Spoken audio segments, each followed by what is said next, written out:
है। एक गांव में कल्लू नाम का एक किसान रहता था। कल्लू कुछ बात को लेकर कुछ दिनों से बहुत परेशान था। उसे कुछ समझ नहीं आ रहा था कि वो क्या करे। एक दिन कल्लू सारे गांव में घूम घूम कर सबसे रोते हुए बस एक ही बात बोले जा रहा था। हाय रे मेरी फूटी किस्मत, उस बकरी ने मेरे 2 गांव खा लिए। अब मैं क्या करूं? कल्लू की ये अनोखी बात सुनकर सभी गांव वाले हैरान थे। वो कल्लू पर हंसने लगे। सबको लगा कि कल्लू पागल हो गया है, तभी ऐसी उल्टी सीधी बातें कर रहा है। तभी वहाँ से गुजरने वाले एक आदमी ने कल्लू से पूछा, अरे भाई, तुम ये क्या कर रहे हो? भला एक बकरी गांव कैसे खा सकती है? मैं सच कह रहा हूँ, उस जालिम बकरी ने मेरे 2 गांव खा लिए। लगता है तुम सचमुच पागल ही हो गए हो, तभी ऐसी बातें कर रहे हो।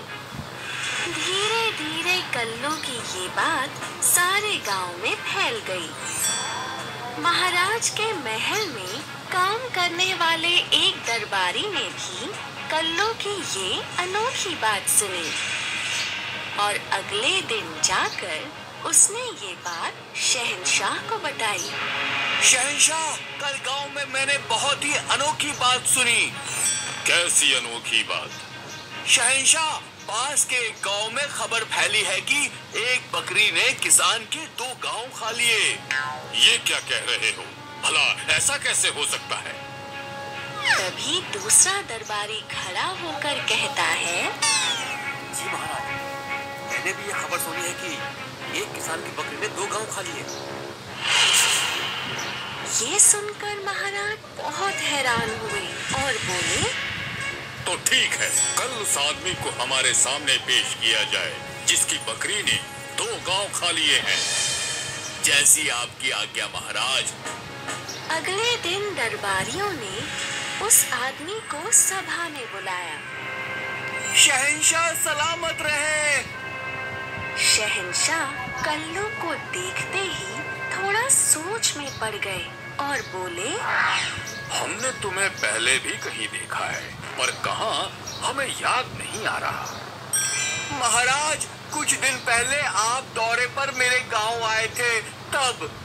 कुछ दिन पहले जब महाराज एक गांव के दौरे पर गए थे तो रास्ते में महाराज को बहुत प्यास लगी। वो एक गन्ने के खेत में गए और उन्होंने कल्लू से कहा, हम बहुत प्यासे हैं, क्या तुम हमें गन्ने का रस पिला सकते हो? जी हुजूर, आप बैठिए, मैं अभी गन्ने का रस लेकर आया। शहंशाह के लिए गन्ने का रस लेकर आया। महाराज, गन्ने का मीठा रस पीकर आप बहुत खुश हुए। अरे वाह, एक गन्ने का इतना सारा रस, ये कैसे? हुजूर, ये सब तो इंसान की नीयत पर है। अगर इंसान की नीयत अच्छी है तो एक गन्ने से भी बहुत सारा रस निकल जाता है। भला इंसान की नीयत का इससे क्या लेना? हुजूर, इंसान के अच्छे और बुरे नियत के अनुसार ही उसे फल मिलता है। अभी तुम इस खेत का कितना लगान भरते हो? 2 मोहरे हुजूर। इतना बड़ा गन्नों का खेत और लगान मात्र 2 मोहर। मुझे इसका लगान बढ़ा देना चाहिए। ठीक है, क्या तुम हमें 1 गिलास और गन्ने का रस पिला सकते हो? जी हुजूर, मैं अभी लाया। अब की बार कल्लू ने कई सारे गन्ने तोड़े, लेकिन उन गन्नों को मिलाकर भी ग्लास रस से पूरा नहीं भरा। ये देख महाराज हैरान रह गए और बोले, अरे ये क्या, इस बार तो ग्लास आधा खाली है। मैंने तो पहले ही कहा था हुजूर कि ये सब तो हमारे बादशाह की नीयत पर है। शहंशाह को कल्लू की ये बात समझ आ गई और वो कल्लू से खुश होकर पास पड़ी एक पीपल के पत्ते पर कुछ लिखने लगे और बोले, ये लो, मैं तुम्हारी बातों से बहुत खुश हुआ।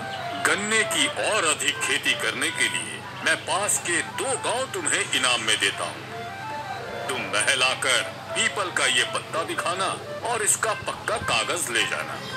आपका बहुत बहुत शुक्रिया हुजूर। शहंशाह वहाँ से चले गए और कल्लू इनाम में 2 गांव पाकर बहुत खुश हुआ और वो पीपल का पत्ता रखकर अपना काम करने लगा। तभी वहाँ एक बकरी आई और बकरी बाकी पत्तों के साथ वो पीपल का पत्ता भी खा गई। ये देख कल्लू दुखी हो गया और रोने लगा। हे भगवान, इस बकरी ने मेरे 2 गांव खा लिए। अब पता नहीं शहंशाह बिना इस पीपल के पत्ते के मुझे पहचानेंगे भी या नहीं। कल्लू की बातें सुनकर महाराज को सारी बातें याद आ गईं और वो हंसते हुए बोले, अब हम समझे, तो इसलिए तुमने सारे गांव में ये अनोखी बात फैलाई। लेकिन महल में घुसने का तुम्हें ये सुझाव आया कैसे? महाराज, ये सुझाव तो बीरबल जी का था, जिन्होंने मुझे ये तरकीब बताई। हम जानते थे कि जरूर ये बीरबल ही होगा। अब हम तुम्हें तुम्हारे वो 2 गांव वापस देते हैं, लेकिन इस बार तुम उस गांव को बकरी से दूर ही रखना। शहंशाह ने कल्लू को दोनों गांव वापस दे दिए, जिससे कल्लू बहुत खुश हुआ और शहंशाह ने बीरबल की इस तरकीब की खूब तारीफ की।